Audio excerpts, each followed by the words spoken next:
Hey everyone, my name is Sam. Thanks for checking out this video. If you get to the end and liked it, then give it a thumbs up, hit the subscribe, and the bell notification button. I also apologize for what I look like. I slept in like 4 hours today, and I'm like 4 hours behind. And it's also not going to be sunny today, apparently, so we're just going to roll with what I look like and whatever the quality of the light is in this video. I also read an offensive amount of books this week, so naturally couldn't have been one of the short wrap-up videos where I only read like 3 books, even though I don't know that I've really had any of those videos. It has to be one where I read like 7 or 8. So first off this week, I've read Exile by Shannon Messenger. This is the sequel to Keeper of the Lost Cities, and we are back following Sophia trying to figure out the whole gnome world, exactly who the Black Swan is and are, and what happened to her guardian's former child, and everything that involves minds going blank. And it's interesting and very weird. I just love this series. It's just very like whimsical. I think I said that the first time. It's very whimsical, and I feel like I would have like immensely adored this series, like offensive cult level, if I had read this as a child too. So if you have a kid, highly recommend this. It's middle grade. I am just excited. There's so much adventuring and questing. Don't let the size of it freak you out. Honestly, they're really not that long. I tend to read them in like less than a day. And yeah, I'm just really excited to keep working my way through the series. And the 7th and final book, I think, comes out in November. Then I finally picked up my arc of Hello Girls by Brittany Cavallaro. I keep wanting to say Katie Henry, but it's Emily Henry. I'm sorry. I know 2 people with the same last name, and suddenly. But this is a Thelma and Louise retelling. So Winona and Lucille both come from one's from a very rich background, one's from a very low class background. One low class, she is working penny to penny, penny pinching, trying to make sure her and her family stay afloat while her brother continuously pawns off her stuff because he's a sketchy drug dealer in town. And then we have our other girl in a rich background who her father is emotionally and physically abusive, though he's like the kind of golden boy in the town. And her mother, she was told she was not murdered, she killed herself, and she's no longer around. So she feels very trapped, and their plan is to just finish high school. They come together of this mutual weird situation and decide we're gonna like go away together, and we're gonna go to the same school, we're gonna live together, and we're gonna get away from all of this. And they can't make it to the end of high school. Lots of things happen, and definitely, like I said, trigger warning if physical abuse is something. It's nothing like Saw movies, like gruesome, graphic, but it's very, I've never had any sort of interaction personally with physical abuse, and it was difficult for me to read. And I think around the 100-page mark, and I was like, if the book is just majority of this, I don't know that I'm going to be able to finish it. But it's not. It definitely kind of gives me enough justification though of why they do what they do, why they run away from home, and why they go on this sort of crime spree, and just to make themselves safe from those other beings. They meet a couple interesting characters along the way, and it's just things keep catching up with them from their family no matter how much they try to get away. I really enjoyed it though, the entire thing, even though there's like kind of a sort of a love interest in parts of this. The whole premise is them taking care of each other and them supporting each other, and these 2 girls realizing that they've got a difficult life, though they're from very different financial backgrounds. They both are going through a lot of the same things, and they need each other's support more than anything else, and they're each other's safe haven. And that is just over and over and over again, that they nonstop support each other. And they have small tiffs here and there, but they never seem to lose sight of that, which was really, really wonderful. It helped me that like they were really developed, I think Lucille and Winona especially, so that when they did the crimes, I was still but I get it. Like, I understand why they're doing this. I'm kind of still supporting them. And the background characters and just the villains aren't as developed, so I feel like I'm just more always going to be Team Lucille and Winona throughout the whole thing. And I really enjoyed this, actually. I'm not a normal reader of contemporaries, but I read this in a day, and yeah, I really enjoyed the ending, especially. Actually, I feel like that was really satisfying. Then very quickly, I picked up The Backstages by James Tynion IV, Ryan Singh, and Walter Biamonte. Sorry. It's Volume 1, Rebels Without Applause. First off, high key shout out for that title. I'm a fan of the dad pun jokes. rebel without applause. So it starts off, this kid's in an all-boys school. He's not social, I guess we should say. His mom just moved him there. He doesn't have any friends, so he tries to join a club to, get involved in something. Goes to join the drama club, not feeling it, and then ends up going backstage and meeting the Backstagers, the people who take care of all the sets and everything. And under the school is a magical world, and of course, there's some missing people. And the magical world is like some Doctor Who level TARDIS kind of stuff, and it was cute. I really enjoyed the graphics, actually. All the characters are really, really adorable, and the colors too. The colors are so freaking vibrant, and I'm definitely going to read the next volume, hopefully ASAP. Then I read Lair of Dreams by Libba Bray. This is the sequel to The Diviners.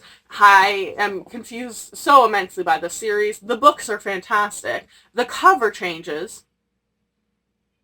But yeah, so this follows our same ragtag group, and people are getting this sleeping sickness all around New York. And of course, because of the time period, they're blaming it on the immigrants.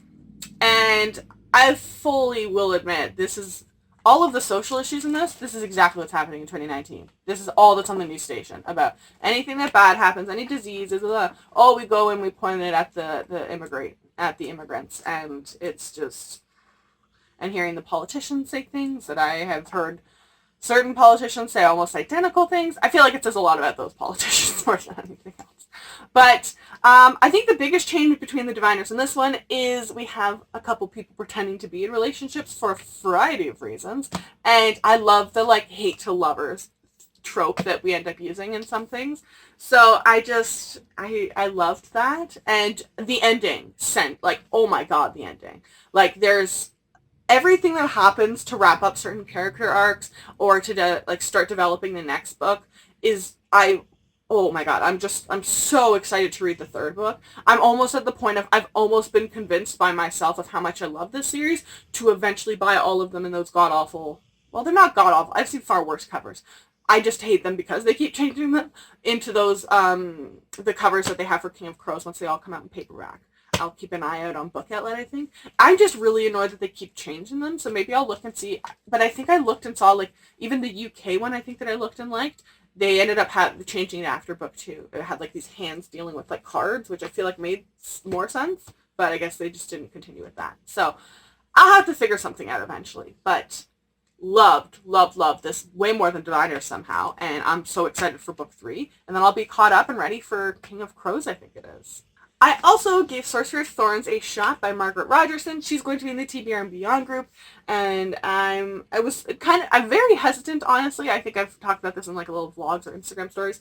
In Enchantment of Ravens was this author's first debut work, and it was New York Times bestseller, and everyone freaked out over it. So I was all right, I gotta try this. And I read it and I went, what am I missing? It was another Cruel Prince situation. It's not bad, but I'm just why are you guys offering to sell your livers for certain editions of it? I just didn't get it. So I was hesitant to pick up Sorcery of Thorns, and we know my feelings on every cover coming out being a Charlie Bowater cover. Beautiful work, but there are other artists we can use. But it follows, I think my love of this series is how British most of this book, is how British all of the characters' names are. Main character's Elizabeth. And then there's a Nathaniel, I think it is, and yeah. There's libraries and sabotage and special books and lying politicians and this, making, there's some hate to lovers, there's making your own home, there's some banter, for sure. I love this way more than Enchantment of Ravens. Way more. And I know it is longer, I feel than Enchantment of Ravens, so maybe it got more time. But I feel things were developed and made more sense. There was a general, plot, and some of the characters' choices and feelings and emotions made sense to me, which is stuff that was really lacking in the other book for me. I also love that there's a library and there's grimoires, and just, I'm trash for all of that stuff. And I know that I didn't retain an awful lot of it. I wanted to make sure I got this book read before Margaret Rogerson came in the group.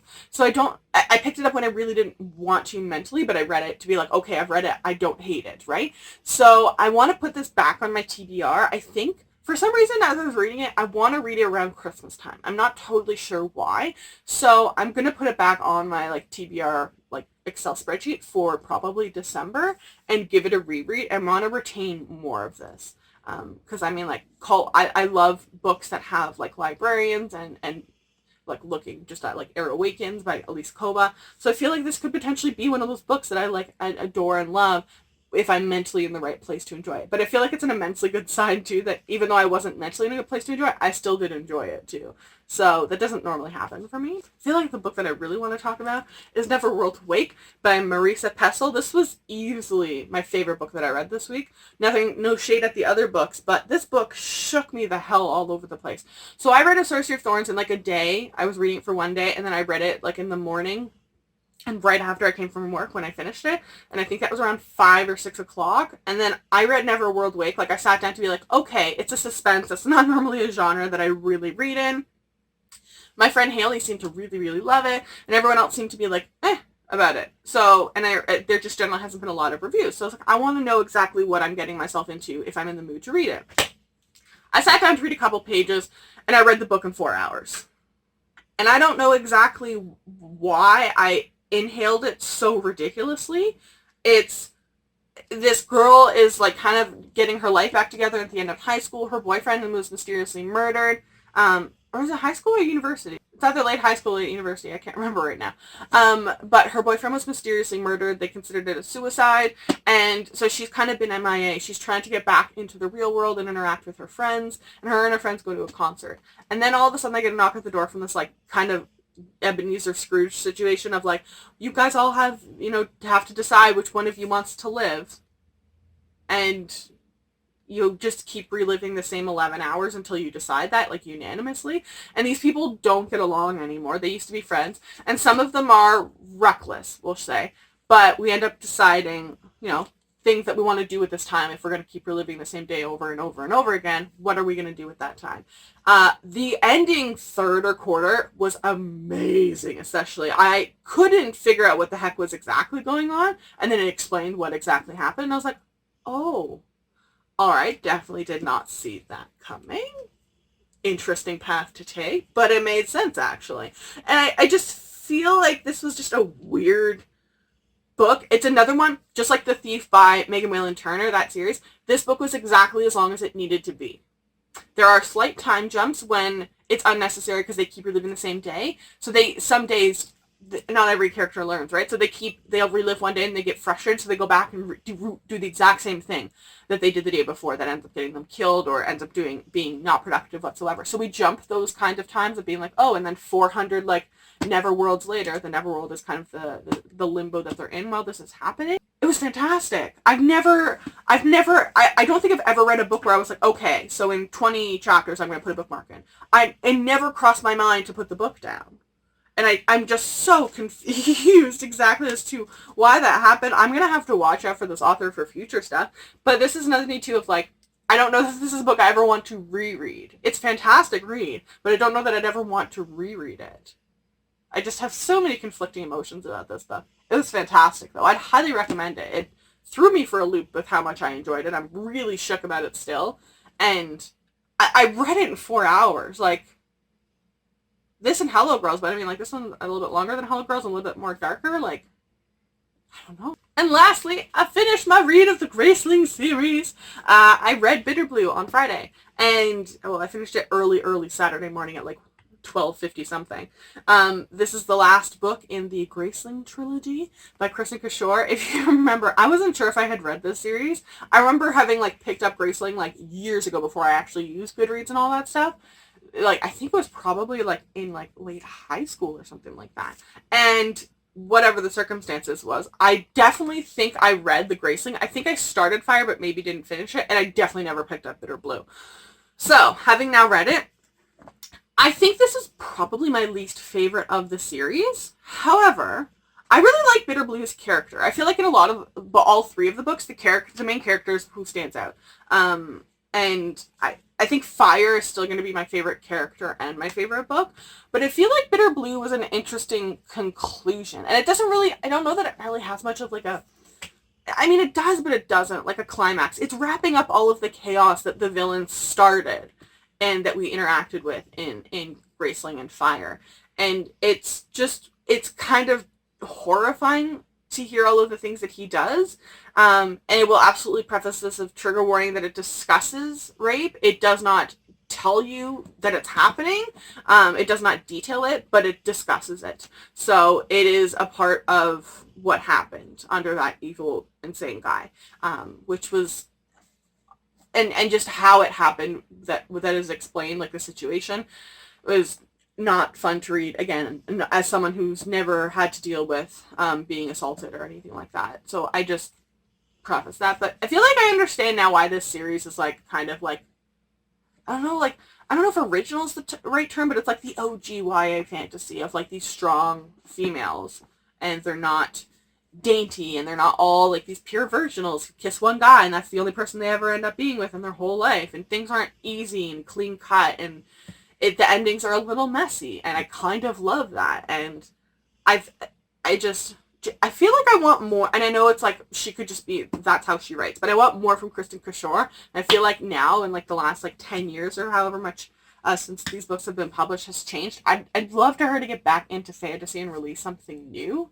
I know she released Jane Unlimited a couple years ago, which is a weird book. I can understand why people don't love it. However, I am someone who adored that book. It is messed up. And if you're a fan of books that you're not totally sure exactly what genre to put them in because it includes so many genres, Jane Unlimited is a book for you. And the characters are, again, kind of very weird oddballs.